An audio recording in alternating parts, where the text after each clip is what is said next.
పాండిచ్చేరి నుంచి వెళ్ళి బస్సు ఎక్కినాం.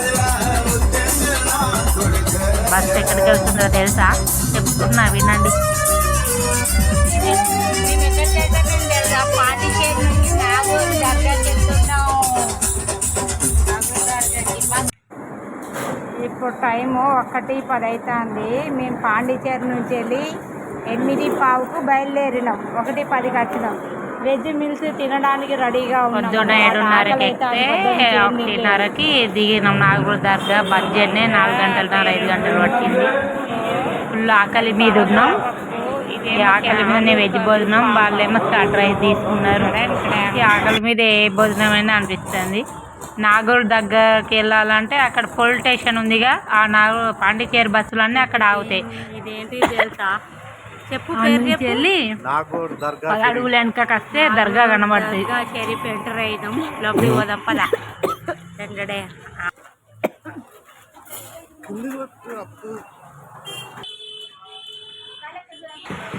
మినార్ చూసారు, బయట మినార్ ఇది. ఇంత పెద్ద, లోపల కూడా ఇంకా 2 మినార్లు ఉన్నాయి పెద్దవి. అతి పెద్ద దర్గా అజ్మీర్ దర్గా కంటే పెద్ద దర్గా ఇది. లోపలికి ఎంటర్ కాగానే మనసుకి ఎంత మనం ఇది ఏదో చెడు చూసి ఏదో సైతాన్ ఉంటే అడుగు పెట్టగానే వెళ్ళిపోయినంత బరువు ఇట్లా లేచిపోయినట్టు చాలా ప్రశాంతంగా అనిపించింది దర్గాకు అడుగు పెట్టగానే. అక్కడ చాలా వరకు ఇక మా బైజాగ్ సైడ్ వచ్చిన వాళ్ళు దర్గా బాగుంటుంది. నాగూరు దర్గాకి వెళ్తే నాగూరు దర్గా ఈ పాండిచ్చేరిలో చాలా పెద్ద ఫేమస్ దర్గా. హిందూ ముస్లిమ్స్ అందరు వస్తారు అక్కడికి. వెళ్దాం బాగుంటుంది అంటే వాళ్ళతో పాటు కలిసి వచ్చినాం మేము.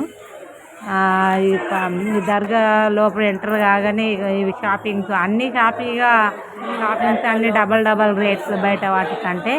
కానీ మినార్లో ఇక్కడ ఉన్న మినార్లు ఎంత అందంగా ఉన్నాయంటే ప్రశాంతంగా, కలర్ఫుల్గా, ప్రశాంతంగా అనిపించింది.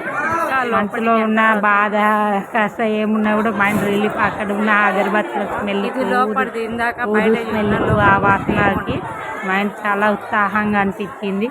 అక్కడి నుంచి కాళ్ళు కడుక్కొని ఇక స్నానాలు చేసి, ఇది లోపల మినారింది కనబడ్డది.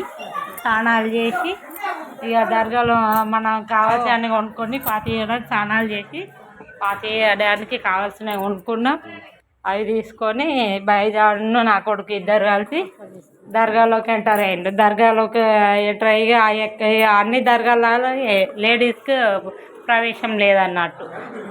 అది లోపల దాకా వెళ్ళదు. అది అక్కడ లోపల దర్గా ఫాతిహా ఇచ్చుడు 1 చేస్తే ఇట్లా 500 600 ఇట్లా అడిగిందట వాళ్ళని.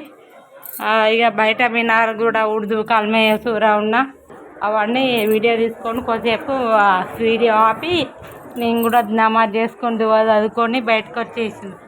ఆడ నుంచి వెళ్ళి ఇక వాళ్ళు కూడా వచ్చి అదే లోపల ఎంత అంటే అంత డబ్బులు ఎక్కువ అడిగేస్తారు అని బయట కూడా అక్కడ నెయ్యి దీపాలు పోస్తారంటే నెయ్యి దీపం అక్కడికి కూడా వెళ్తే వాళ్ళు నిమ్మకాయ ఆయిల్ 5 సార్లు నెయ్యి దీపాలు పోపించారు. 500 అది వేసిండు. ఆయన ఇట్లా డబ్బు మళ్ళీ ఒక్కొక్కరికి అది కూడా అడగడం, ఒక్కరికి 500 అట్లా అడుగుతాడు. చేస్తున్నామన్నట్టు ఇక జరగకపోయి డబ్బులు అంత పెద్ద మొత్తం అనేసి చెప్పడం అంతే తప్ప ఏం లేదు.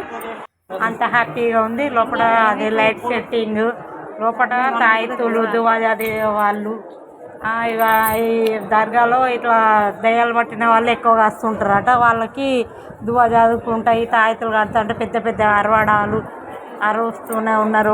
ఓన్ మొత్తుకోవడం. ఫస్ట్ భయం అయితే అక్కడి నుంచి లోపల నుంచి వెళ్ళి లోపల దర్గాకి వచ్చినాం.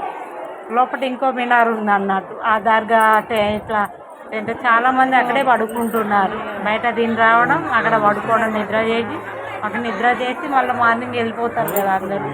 అట్లా ఇక మేము బాగా అలసిపోయినాం. జర్నీ చేసి ఇక ముగ్గురం కలిసి ఫోటో కూడా దిగాలి అట్లా అని దిగినాం. ఇక అక్కడ పడుకున్నాం. ఒక 40 నిమిషాలేమో పడుకుంటే ఎంతో నిద్రపోయిన ఫీలింగ్ కలిగింది.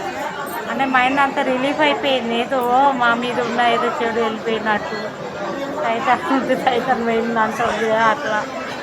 ఆ నైట్ అక్కడే పడుకున్నాం. పెద్ద అరుపులు, ఆ మినార్లో ఆ దయాలు పట్టిన వాళ్ళని వాళ్ళు దువా చేస్తుంటే ఆ చెద్దరు కప్పుతుంటే వాళ్ళు గట్టిగా అరవడాలి. ఇక మార్నింగ్ 5కి మళ్ళీ ఇక బస్సు ఉన్నది. 4:30కి లేచి ఫ్రెష్ అయ్యి దర్గాలనే ముఖం కడుక్కొని ఫ్రెష్ అయ్యి బయటకు వచ్చినాం. ఇక అందరికి మంచి జరగాలి. ఇక్కడ నుంచి కొత్త సంవత్సరం స్టార్ట్ అవుతుంది కదా, అందరం బాగుండాలి, అందులో మేము ఉండాలి. మాకే పెద్ద పెద్ద కోరికలు ఏం లేవు, ఉన్నంతలో హ్యాపీగా బతికేస్తే చాలు. నా కొడుకు చదువుకొని ప్రయోజకుడు కావాలి అని ఇక అక్కడి నుంచి వెళ్ళి హ్యాపీగా బయలుదేరినాం. మళ్ళీ 5ంటికి బస్సు ఎక్కినాం. ఇంటికి కూడా మంచిగా చేరుకున్నాం. చాలా హ్యాపీగా అనిపించి మైండ్ రిలీఫ్ ఉంది. అందరూ బాగుండాలి, అందులో మనం ఉండాలి. అందరి కోసం దువా చేసిన అందరూ బాగుంటారు. మేము కూడా